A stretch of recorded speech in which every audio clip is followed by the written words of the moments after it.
Today I'm going to show you how I make baby back ribs or any ribs, a rack of ribs, how I clean them and how I cook them.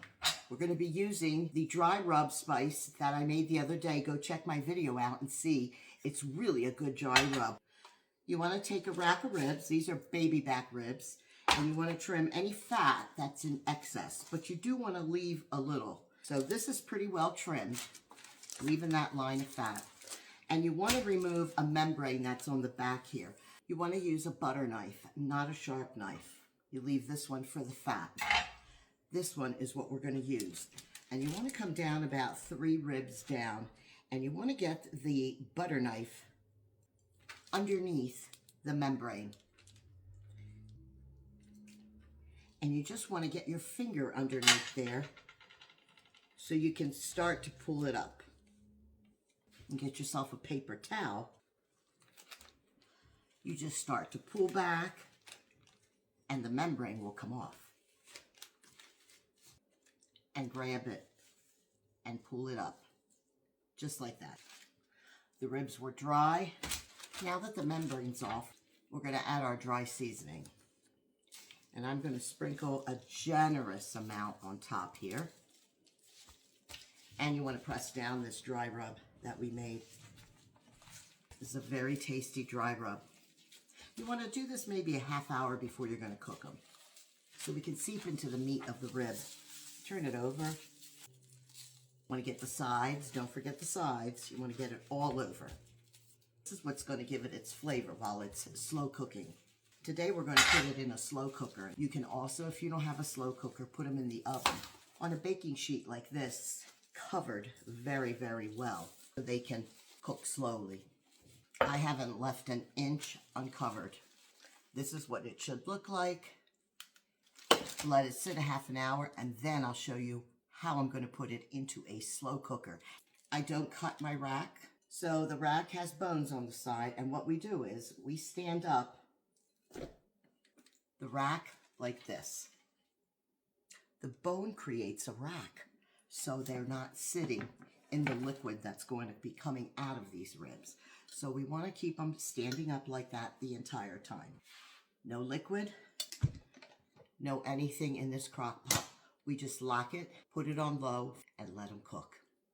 When they come out, we're going to take them out, put them on a baking sheet, baste them with a barbecue sauce, which I'll make homemade and I'll show you. We'll let them finish cooking in the oven with the barbecue sauce until they're sticky and ready to eat. This is my homemade version, but you could use a bottled barbecue sauce. We're going to need ketchup. 1.5 cups of ketchup. That's 1.5. We're going to need a 1/4 cup of molasses. We need 1/3 cup brown sugar. We need water, 1/3 to 1/2 cup. If you feel it's too thick, then you can add some more water. Start with 1/3 cup water. We need 2 tablespoons of apple cider vinegar, 2 tablespoons of Worcestershire sauce. And now we'll put the spices in. We need some paprika, 2 teaspoons. We need garlic powder, 2.5 teaspoons. And we need chili powder, 1 tablespoon. And these are the ingredients for my homemade barbecue sauce. And put that on the stove and bring it to a boil. And we'll let it cook for a bit so it can thicken. And this sauce can be used and kept in the refrigerator for about 2 weeks. It's a great barbecue sauce and it'll be perfect for the baby back ribs today. The sauce is going to spatter in the pot, so if you want, you could put a cover like that. But doesn't form a lot of condensation and steam. You don't want water to be going back in. As you can see, the barbecue sauce is nice and thick. It cooked for about 8 minutes. My rack of ribs have been cooking. Here they are. I've set the oven temperature to 400 degrees. Here's my rack of ribs. I cut them in half. I'll turn them over and do the other side. So I'm going to put it in the oven for about 20 minutes, maybe turning once and brushing on some more barbecue sauce until they're covered well with the barbecue sauce and look sticky enough for me. The ribs are done. They cooked another 25 minutes in the oven at 400 degrees. Let's try one. Oh, it's fallen off the bone. So tender.